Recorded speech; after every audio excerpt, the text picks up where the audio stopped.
નમસ્તે વિદ્યાર્થી મિત્રો, આપણે પાઠ 15 અન્ન સ્ત્રોતોમાં સુધારણામાં આગળ સમજીએ પશુની ખેતી કે કૃષિ.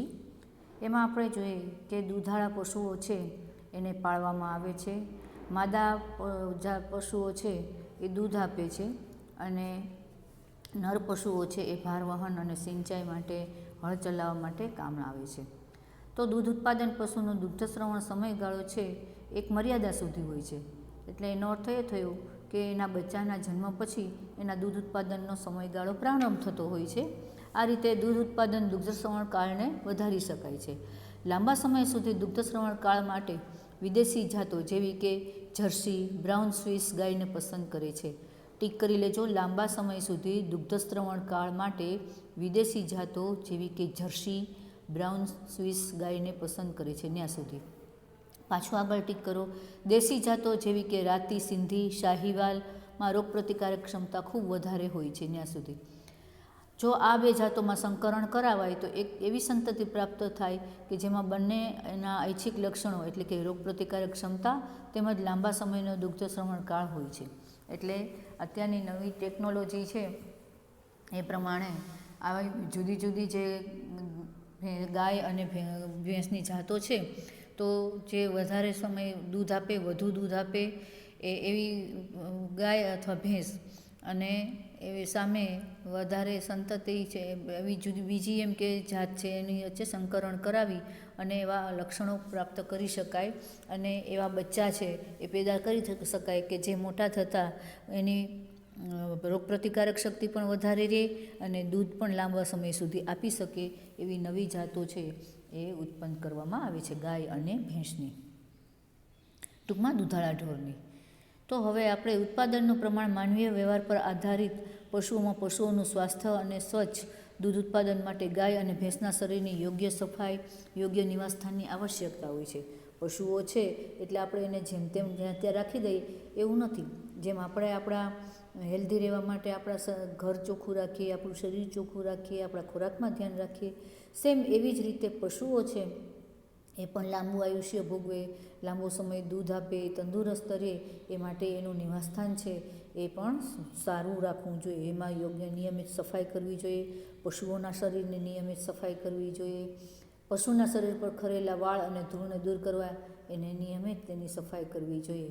એની ગમાણ છે ધાબાવાળું અને હવાની અવરજવર યુક્ત હોવું જોઈએ. આવા નિવાસસ્થાનથી તેઓને વરસાદ, ગરમી અને શિયાળામાં ઠંડીથી બચાવી શકાય છે. અને નિવાસસ્થાનનું ભૂમિ એટલે કે ભોંય તળિયું છે ઢોળાવવાળું હોવું જોઈએ, જેથી કરીને આપણે પાણીથી ધોઈએ તો ઢોળાવથી પાણી બધું લસરીને દળી જાય અને એ સૂકી જમીન રહે. દૂધ આપવાવાળા પશુઓ, ડેરી પશુને આહારની આવશ્યકતા બે પ્રકારની છે. પહેલું, એક પ્રકારનો આહાર કે જે તેઓના સ્વાસ્થ્યને સારું જાળવી રાખે છે. બીજો એવો આહાર કે જે તેના દૂધ ઉત્પાદનને વધારે છે. તેની જરૂરિયાત દુગ્ધશ્રવણ કાળ સમયે હોય છે. પશુ આહારમાં એ મોટો કે વૃક્ષચારો એટલે કે ખાંડેલું અનાજ જે સામાન્ય રીતે મુખ્યત્વે રેસામય હોય છે અને બીજું બી સમૃદ્ધ રેસા ઓછા હોય, પ્રોટીન અને પોષક તત્વો વધારે હોય તો એવો એને આહાર પણ આપવામાં આવે છે. પશુને એક સંતુલિત આહારની જરૂરિયાત હોય છે જેમાં યોગ્ય માત્રામાં બધા જ પોષક તત્વો હોય. એવા પોષક તત્વો ઉપરાંત કેટલાક લઘુ પોષક તત્વો પણ ભેળવવામાં આવે છે જે દૂધાળા પશુઓને સ્વસ્થ રાખે છે અને દૂધ ઉત્પાદનમાં વધારો થાય છે. ઢોર અનેક પ્રકારના રોગોથી ગ્રસ્ત થઈ શકે છે જેને કારણે તેમના દૂધ ઉત્પાદનની ક્ષમતામાં ઉણપ આવે છે અથવા તેઓનું મૃત્યુ પણ થઈ શકે છે. એક સ્વસ્થ પશુ નિયમિત રીતે ખાય છે અને સારી રીતે બેસે છે તેમજ સારી રીતે ઊભા થઈ શકે છે. ઢોરમાં બાહ્ય પરોપજીવી અને અંતઃપરોપજીવી બંને હોય છે. બાહ્ય પરોપજીવીઓ ઢોરની ત્વચા ઉપર હોય છે. તો માખી છે, બગાઈ છે, આપણે ઘણી ઈતરડી છે એ બધા એની ચામડીમાં હોય છે જેનાથી ઢોરને ત્વચાનો રોગ થઈ શકે છે. અંતઃપરોપજીવી જેવા કે કૃમિઓ, જઠર અને આંતરડા તથા યકૃત કૃમિ યકૃતને રોગગ્રસ્ત કરે છે. સંસર્ગજન્ય રોગ બેક્ટેરિયા અને વાયરસને કારણે થાય છે. અનેક વાયરસ અને જીવાણુના રોગથી પશુને બચાવવા માટે એનું સમયાંતરે રસીકરણ કરાવવું જોઈએ. જેમ આપણે આપણા બાળકોની રસીકરણ કરાવીએ એમ પશુઓની પણ સમયાંતરે રસીકરણ કરાવવું જોઈએ. મરઘા પાલન, ઈંડા તેમજ મરઘાના માંસનું ઉત્પાદન વધારવા માટે મરઘા પાલન કરવામાં આવે છે. એટલા માટે મરઘા પાલનમાં ઉચ્ચ કક્ષાની મરઘીની જાતનો વિકાસ કરવામાં આવે છે. ટીક કરજો. ઈંડા માટે ઈંડા આપનારી લેયર મરઘી પાલન કરવામાં આવે છે અને માંસ માટે બ્રોઇલરને પાળવામાં આવે છે. ખાલી જગ્યા ટૂંકા પ્રશ્નને જોડકામાં આ પૂછાઈ શકે છે, માટે બરાબર યાદ કરી લેજો, ટીક કરી લેજો. ઈંડા માટે ઈંડા આપનારી લેયર મરઘી પાલન કરવામાં આવે છે અને માંસ માટે બ્રોઇલરને પાળવામાં આવે છે. ત્યાં સુધી નીચે આપેલા લક્ષણો માટે નવી જાતોનો વિકાસ કરવામાં આવે છે. નવી જાતોને બનાવવા માટે દેશી જેવી કે અસીલ અને વિદેશી જેવી કે લેગહોર્ન જાતોનું સંકરણ કરાવાય છે. તો એ પણ ટીક કરી લો. નવી જાતોને બનાવવા માટે અસીલ અને વિદેશી જેવી કે લેગહોર્ન જાતોનું સંકરણ કરાવાય છે. ત્યાં સુધી ટીક કરી લો. આગળ જઈએ હવે આપણે.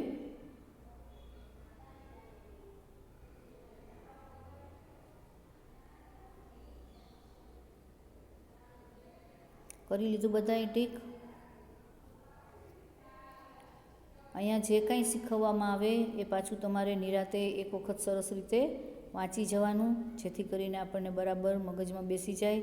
અને કાંઈ પણ તમને સમજાય એવું ન હોય તો તમે એ પણ અમને પાછું પૂછી પણ શકો.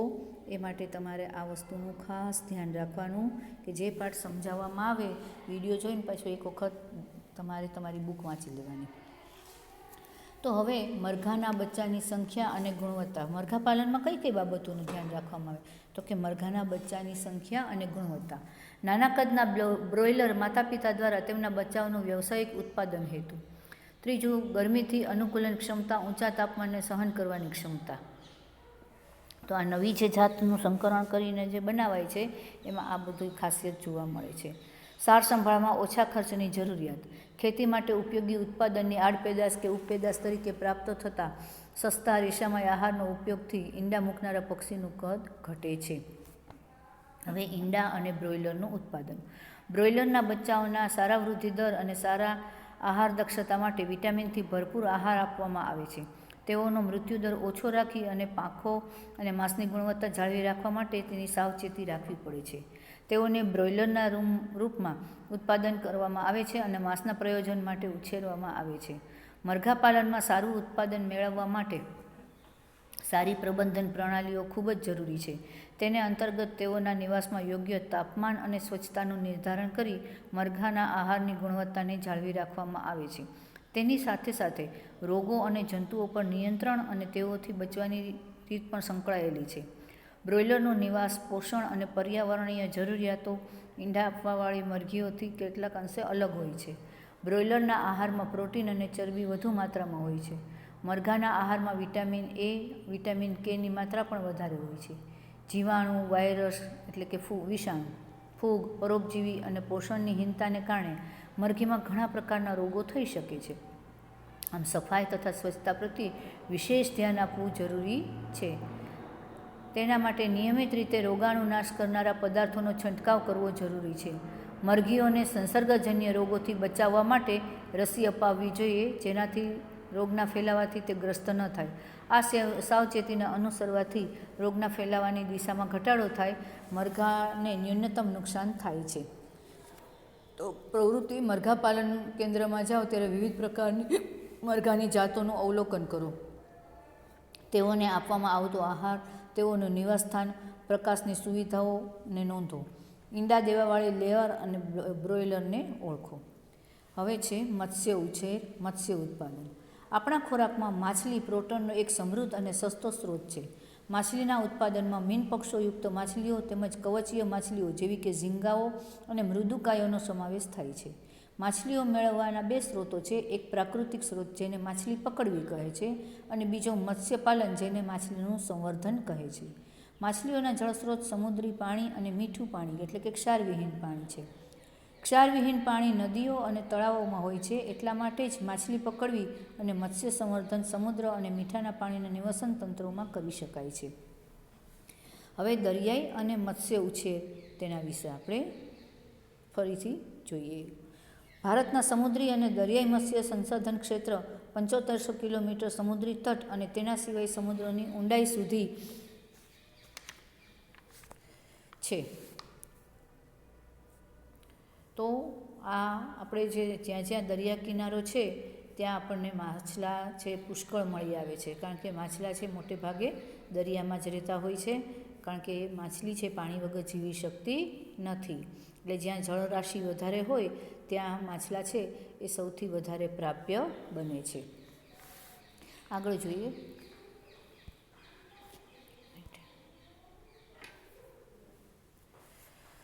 સૌથી વધારે પ્રચલિત સમુદ્રી માછલીઓ પોમ્ફ્રેટ, મેક્રેલ, ટૂના, સાર્ડિન્સ અને બોમ્બે ડક છે. ટીક કરી લેજો, ખૂબ આ ટૂંકા પ્રશ્નોમાં પૂછાય જ છે એટલે ટીક કરી લેજો.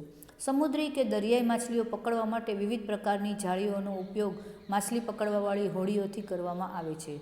સેટેલાઇટ અને ધ્વનિત્ર એટલે કે ઇકો સાઉન્ડર્સથી ખુલ્લા સમુદ્રમાં માછલીઓના મોટા સમૂહની તપાસ કરી શકાય છે અને આ સૂચનાઓનો ઉપયોગ કરી માછલીના ઉત્પાદનને વધારી શકાય છે. કેટલાક આર્થિક મહત્ત્વવાળી સમુદ્રી માછલીઓને સમુદ્રી પાણીમાં સંવર્ધન પણ કરાવવામાં આવે છે. તેમાં મુલેટ, ભેટકી, પલ્સપોટ એટલે કે મીન પક્ષોયુક્ત માછલીઓ, કવચીય માછલીઓ જેવી કે ઝીંગા, મુસ્સલ, ઓયેસ્ટર તેમજ તેની સાથે સમુદ્રી નીંદણનો સમાવેશ થાય છે કે દરિયાઈ નીંદણ મોતી છીપનું સંવર્ધન મોતીઓને પ્રાપ્ત કરવા માટે પણ કરાવવામાં આવે છે. ભવિષ્યમાં દરિયાઈ માછલીઓના ભંડાર ઓછા હોવાની સ્થિતિમાં આ માછલીઓની પૂર્તિ સંવર્ધન દ્વારા થઈ શકે છે. આ પ્રણાલીને દરિયાઈ સંવર્ધન કહે છે, એટલે કે મરીન કલ્ચર કહે છે. અંતઃસ્થલીય મત્સ્ય ઉછેર. મીઠા જળના સ્ત્રોત, નહેરો, તળાવો, પાણી સંગ્રહાલયો અને નદીઓ છે. ખારા જળના સંસાધન જેમાં દરિયાઈ પાણી અને મીઠા પાણી મિશ્રિત થાય છે, જેમ કે નદીમુખ, સરોવરોની પણ અગત્ય મત્સ્ય સંગ્રહ સ્થાનો છે. જ્યારે માછલીઓનું પ્રગ્રહણ અંતઃસ્થલીય સ્ત્રોતો પર કરવામાં આવે તો ઉત્પાદન વધારે થતું નથી. આ સ્ત્રોતોથી મોટાભાગનું મત્સ્ય ઉત્પાદન જળ સંવર્ધન દ્વારા જ થાય છે. મત્સ્ય સંવર્ધન ક્યારેક ડાંગરના પાકની સાથે પણ કરવામાં આવે છે, કારણ કે ડાંગરના પાકને પણ પાણી પુષ્કળ જોઈએ, માછલીને પણ પાણી જોઈએ. માટે વધુ મત્સ્ય સંવર્ધન મિશ્રિત મત્સ્ય સંવર્ધન તંત્રથી ફરી કરી શકાય છે. આ ક્રિયામાં દેશી અને આયાત થતી માછલીઓનો ઉપયોગ કરવામાં આવે છે. આવા તંત્રમાં એક જ તળાવમાં 5 અથવા 6 માછલીઓની જાતિઓનો ઉપયોગ કરવામાં આવે છે. તેમાં એવી માછલીઓને પસંદ કરવામાં આવે જેનામાં આહાર માટે પ્રતિસ્પર્ધા ન થઈ શકે અથવા આહાર જુદો જુદો હોય. ઘણી વખત અમુક માછલીઓ છે એ નાની માછલીઓને કે બીજી માછલીઓને ખાઈ જતી હોય, એટલે તળાવમાં જ્યારે આવી રીતે જુદી જુદી જાતિઓને સંકરણ કરાવવામાં કે ઉછેરવામાં આવતા હોય ત્યારે આ વાતનું ખાસ ધ્યાન રાખવું જોઈએ. આના પરિણામ રૂપે તળાવના પ્રત્યેક ભાગમાં આવેલા આહારનો ઉપયોગ થાય છે, જેમ કે કટલા માછલી પાણીની સપાટીથી તેઓનો ખોરાક લે છે. રોહુ માછલી તળાવના મધ્ય વિસ્તારમાંથી ખોરાક લે છે. મૃગલ અને કોમન કાર્પ તળાવના તળિયેથી ખોરાક મેળવે છે. ગ્રાસ કાર્પ નીંદણને ખાય છે. આ પ્રકારની આ બધી માછલીઓ સાથે સાથે રહેવા છતાં પણ સ્પર્ધા વિના પોતપોતાનો આહાર લે છે. આનાથી તળાવમાં માછલીના ઉત્પાદનમાં સારો એવો વધારો થાય છે. મિશ્ર મત્સ્ય સંવર્ધન એક સમસ્યા એ છે કે આમાંથી કેટલીક માછલીઓ માત્ર વર્ષા ઋતુમાં જ પ્રજનન કરે છે. ત્યાં સુધી જો મત્સ્ય ડીંભ દેશી જાત માટે લેવામાં આવે તો અન્ય જાતિના ડીંભો સાથે ભળી શકે છે. આથી મત્સ્ય સંવર્ધન માટે સારી ગુણવત્તાવાળા ડીંભોની પ્રાપ્યતા ન હોવી એક ગંભીર સમસ્યા છે. આ સમસ્યાના સમાધાન માટે એવી પદ્ધતિઓ શોધાઈ રહેલી છે કે તળાવમાં આ માછલીઓનું સંવર્ધન અંતઃસ્ત્રાવના ઉપયોગ દ્વારા કરવામાં આવી શકે. આનાથી ઐચ્છિક પ્રમાણમાં શુદ્ધ માછલીના ડીંભ મળતા રહે છે. તો હવે આગળ જોઈએ આપણે, આ પછીનું જોશું આપણે કે મધમાખી ઉછેર. આપણે આપણી દવામાં અને ઘણી જગ્યાએ મધનો ઉપયોગ કરીએ છીએ. મધ છે એ સારામાં સારું એક ઔષધ છે અને પોષણનો સ્ત્રોત છે. તો મધમાખી છે એ આપણને મધ પૂરું પાડે છે અને આ ઔષધીય ઉપયોગ કરવા માટે બહોળા પ્રમાણમાં મધની જરૂર હોય છે. એટલે મધમાખીનો ઉછેર કરી એમાંથી મધ મેળવવામાં આવે છે. તો આવા જે મધુમક્ષિકા ઉછેર છે, મધમાખી ઉછેર છે, એને બી કીપિંગ કહેવાય છે. મધનો સર્વત્ર ઉપયોગ થાય છે. આથી એના માટે મધમાખી ઉછેરનો ઉદ્યમ એક ખેતી ઉદ્યોગ બની ગયો છે. કારણ કે મધમાખી ઉછેરમાં ધનનું રોકાણ ઓછું થાય એટલા માટે ખેડૂત તેનો ઉપયોગ વધારાની ધન પ્રાપ્તિના સાધન તરીકે કરે છે. મધ ઉપરાંત મધમાખીના મધપૂડામાં મીણનો ખૂબ જ સારો સ્ત્રોત પ્રાપ્ત થાય છે. મીણનો ઉપયોગ પણ ઔષધ તૈયાર કરવામાં થાય છે. ટીક કરજો. હવે વ્યાવસાયિક સ્તરે પણ મધ ઉત્પાદન કરવા માટે દેશી જાતની મધમાખી એપિસ સેરેના ઇન્ડિકા, ખાસ યાદ રાખજો આ બધી, અને એપિસ ડોર્સાટા એટલે કે પર્વતીય માખી, એપિસ ફ્લોરી લિટલ મધમાખીનો ઉપયોગ કરે છે. ત્યાં સુધી આ બધું ખાલી જગ્યા ટૂંકા પ્રશ્નો જોડકામાં પૂછાય છે. ઇટાલીની મધમાખી એપિસ મેલિફેરાનો ઉપયોગ મધના ઉત્પાદનને વધારવા માટે કરવામાં આવે છે. આ પણ ખાસ આ જ રીતે પૂછાય છે, એટલે ટીક કરી લેજો. આથી વ્યાવસાયિક મધ ઉત્પાદનમાં આ મધમાખીનો સામાન્યતઃ ઉપયોગ કરવામાં આવે છે. ઇટાલીની મધમાખીમાં મધ એકત્ર કરવાની ક્ષમતા ખૂબ જ વધારે હોય છે. તે ડંખ ઓછા મારે છે. તેઓના નિર્ધારિત મધપૂડામાં ઘણા સમય સુધી રહે છે અને પ્રજનન તીવ્રતાથી કરે છે. વ્યાવસાયિક મધ ઉત્પાદન માટે મધુવાટિકા અથવા મધમાખી ફાર્મ બનાવી શકાય છે. મધની કિંમત અથવા ગુણવત્તા મધમાખીઓ તેમજ ખોરાક પર અથવા તેઓના મધ એકત્ર કરવા માટે ફૂલો પર નિર્ધારિત છે. મધમાખીઓ ફૂલોમાંથી મધુરસ અને પરાગ એકત્રિત કરે છે. તેઓના ખોરાકની પર્યાપ્તતા અને પુષ્પોની જાતો મધના સ્વાદને નિર્ધારિત કરે છે.